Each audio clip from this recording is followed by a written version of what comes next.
Apakah ketika seorang sudah bertaubat, dosa masa lalunya itu tetap dihisab Allah Ta'ala? Illa man taba, bertobat, wa amana, beriman, wa amila amalan salihah, beramal soleh. 3 syaratnya: taubat, beriman, beramal soleh. Ulaika yubaddilullahu sayyiatihim hasanat. Maka semua perbuatan buruknya dulu bukan sekedar ditutupi Allah. Yubaddilullahu sayyiatihim hasanat, diganti Allah dengan yang baik-baik. Kalau sekedar dihilangkan, biasa. Diganti Allah dengan yang baik-baik, dengan syarat tidak kembali kepada masa lalu. Ini yang disebut dengan taubatan nasuha. Ustaz, apakah kita tahu apa yang dibukti amalan kita diterima Allah Subhanahu wa taala? Pak Ustaz tahu tak solat asar Pak Ustaz tadi diterima Allah apa tidak? Rasa-rasanya kalau kami sama Ustaz lebih diterima amal kami, karena Ustaz masbuk tadi.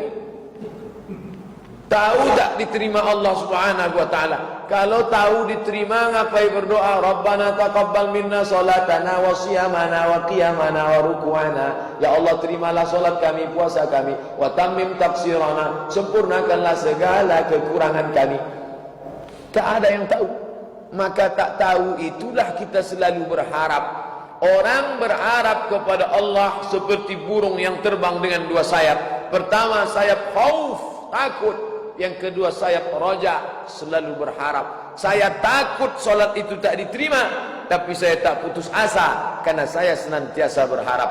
Tidak ada yang tahu siapa yang dapat Lailatul Qadar. Tidak ada yang tahu siapa dapat haji mabrur. Tidak ada yang tahu siapa dapat taubat nasuha. Tidak ada yang tahu siapa dapat solat usta. Tidak ada yang tahu siapa dapat 1 titik doa makbul hari Jumat. Kenapa Allah tak kasih tahu? Supaya kita senantiasa berharap kepada Allah. Kira-kira apa efeknya kalau Allah kasih tahu? Selesai asar langsung masuk, tin, diterima. Sombong, angkuh. Sengaja Allah buat begitu supaya kita senantiasa berharap. Kita senantiasa merasa diri kita kotor, hina, tidak beramal. Aku merasa solatku ini kurang ya Allah. Makanya begitu salam tadi, Assalamualaikum warahmatullah, Assalamualaikum warahmatullah, Astaghfirullah, Astaghfirullah, Astaghfirullah. Mestinya kalau sudah tahu bukan begitu. Assalamualaikum warahmatullah, Assalamualaikum warahmatullah, Alhamdulillah, sudah ada report. Tapi kita tidak bilang Alhamdulillah, Astaghfirullah. Mungkin tadi dalam solat itu aku lalai, mulutku mengatakan Allahu Akbar, tapi nanti aku mau pulang mampir ke mall SKA, nengok-nengok kerudung yang aku banyak silap, banyak lalai tadi ya Allah. Di saat itu aku katakan Rabbi firli warhamni wajburni warfa'ni warzuqni wa'fu'anni. 8 yang aku minta kepada Engkau. Rabbi firli warhamni wajburni warfa'ni warzuqni wahdini wa'afini wa'fu'anni. Tapi aku tak ingat entah kapan saja aku ngomong begitu. Ampunkan aku ya Allah. Astaghfirullah. Tapi tanda-tandanya ada. Apa tandanya? Ada perubahan pada sikap dan perilaku. Buah daripada ibadah, perubahan. Ibu itu dulu sebelum sholat jilbabnya, tapi setelah sholat alhamdulillah. Bapak itu dulu sebelum haji, setelah haji macam mana? Makin pelit, minta ampun. Apakah seorang polisi dalam menangkap penjahat, kalau dia mati ditembak penjahat dan polisi itu syahid, ya? Kalau masuk polisinya tak nyogok? Kalau berangkat dari rumah dengan niat yang benar, polisi jujur. Polisi yang dijadikan ikon dulu siapa? Sugeng. Hugeng. Polisi yang kata orang jujur. Ini ada panti asuhan, isinya 120 anak yang dibuang. Neneknya buang karena bisu, ibu kandungnya buang karena buta, itu ditampung. Saya tanya, Pak, selama Bapak buka panti ini anak yang dibuang 150. Kalau cerita profesi, siapa yang paling banyak nyumbang ke sini? Nanti kalau saya jawab Ustaz tak percaya. Tak, saya percaya insyaAllah. Siapa yang paling banyak nyumbang ke sini Pak? Polisi. Paling banyak polisi. Entah dijadikan money laundry, wallahu a'lam. Yang jelas kata dia kita husnuzan banyak. Jadi banyak yang baik-baik itu. Kalau dia berniat baik, dia ditembak. Jangankan menolong harta orang. Man mata duna malihi fahuwa syahid. Siapa yang mati menyelamatkan hartanya dengan cara halal, maka dia mati syahid. Apalagi dia menyelamatkan orang lain, menyelamatkan nyawa orang lain, maka dia mati syahid. Oleh sebab itu kita ini nanti akan dibangkitkan di akhirat sesuai dengan niat kita masing-masing. Maka kita disuruh bangun pagi itu sudah niat baik. Alhamdulillahilladzi ahyana. Kalau engkau menghidupkan aku, maka aku mesti selalu berbuat karena engkau. InsyaAllah niatnya baik.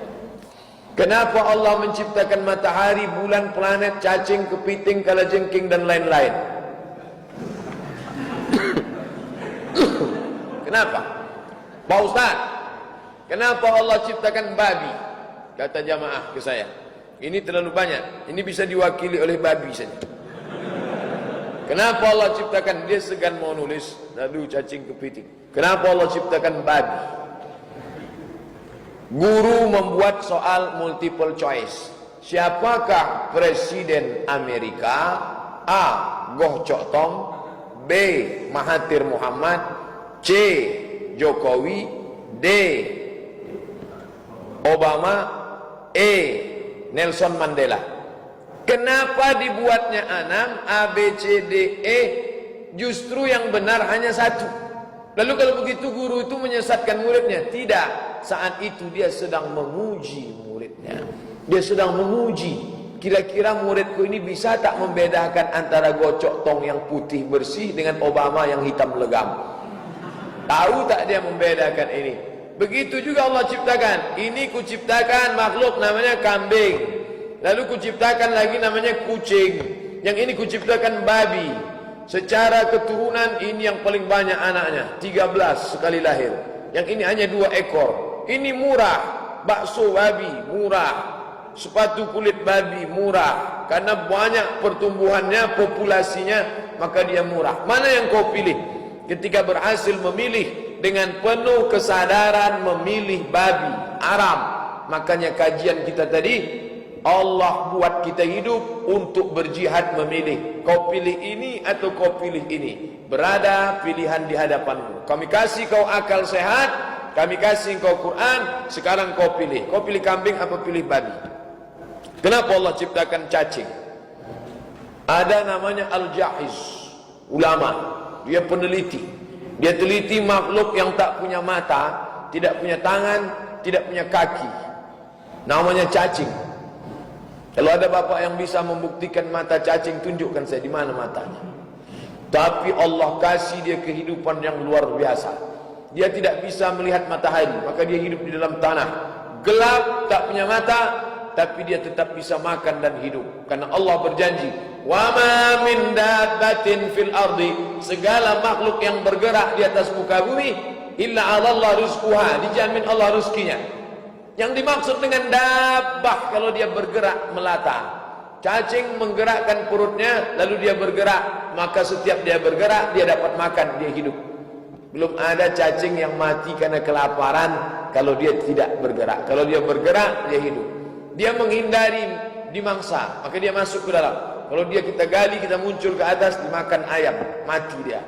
Tapi dia tetap bermanfaat buat makhluk lain.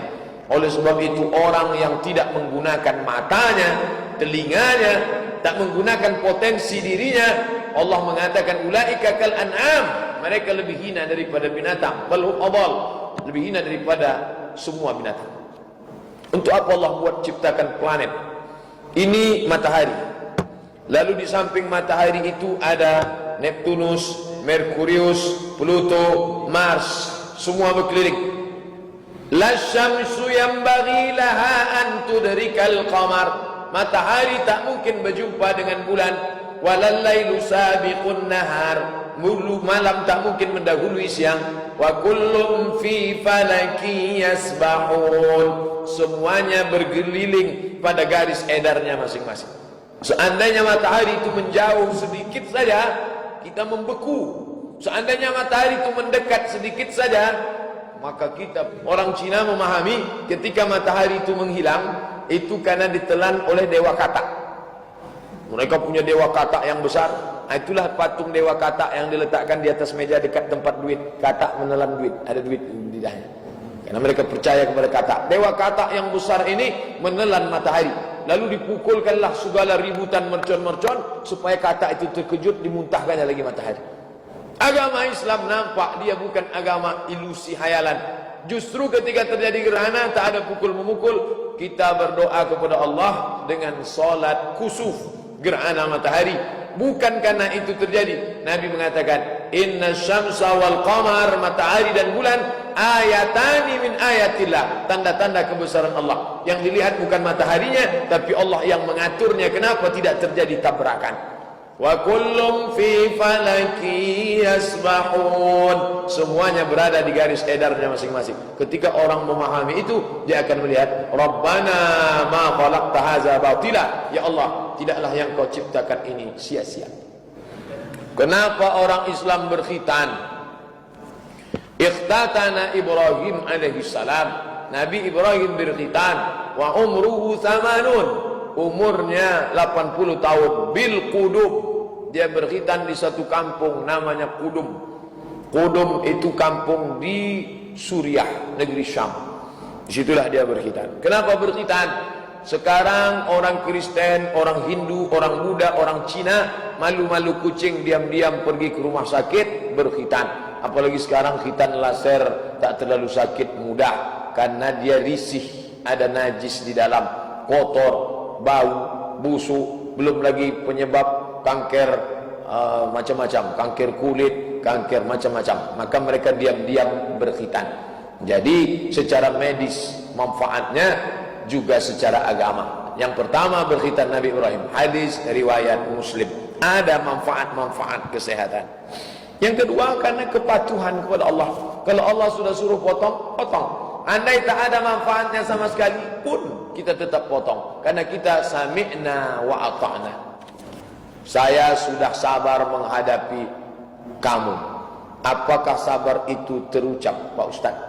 Saya sudah sabar menghadapi kamu. Apakah sabar itu terucap, Pak Ustaz? Ucapan ini menunjukkan tak sabar. Karena makna sabar itu, sabar artinya mampu menahan. Ketika dia mengucapkan ini, dia sudah tak sabar mengucapkan lidah. Apa aku perlu sabar kapan lagi untuk menahan?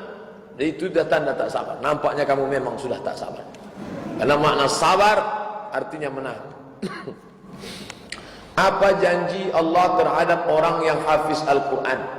Apakah hanya hafiz 30 juz baru dikatakan hafiz? Arti hafiz bukan orang hafal. Makna hafiz, hafaza yuhafizu, menjaga isi Al-Quran sehingga dia tidak melanggarnya. Untuk apa orang hafiz tapi melanggar isi Al-Quran? Yang paling bagus, hafiz menjaga di kepala, hafiz menjaga tunjuk ajarnya. Tapi yang selalu keutamaan dalam Quran itu disebutkan orang yang membaca, menghafal, tapi perilakunya juga sesuai. Malah kalau ada orang hafal Quran tapi perbuatannya tak sesuai, itu yang dilaknat. Rubba talil Quran, berapa banyak orang baca Quran rajin, wal Quranu yal'anu, tapi dilaknat Quran. Nauzubillah. Jadi yang diinginkan itu adalah anak bapak ibu ikut sekolah program tahfiz, SMP 3 juz, SMA 3 juz, S1 4 juz. Begitu tamat dia sudah dapat 10 juz. Bagus. Masuk pondok tahfiz di Jawa 30 juz. Bagus. Apa janji Allah? Ma'as safaratil kiramil bararah. Nanti dia akan bangkit di akhirat bersama malaikat. Ditengoknya kiri kanan malaikat. Ya Allah, kenapa aku bangkit bersama malaikat? Karena Nabi menjanjikan al-mahiru bil Quran ma'as safaratil kiramil bararah. Yang kedua, Allah akan kirimkan syafaat karena bacaan Qurannya. Iqra'ul Quran fa innal Qur'ana ya'ti yaumal qiyamah, karena Quran akan datang pada hari kiamat syafi'an li ashabi, memberikan syafaat kepada orang yang membacanya. Adapun kadar syafaatnya sesuai dengan bacaan, kualitas hafalan, keyakinan masing-masing. Dan itu tak sama antara yang hafal 30 juz dengan juz 30. Itu semua ada pemberian yang diberikan.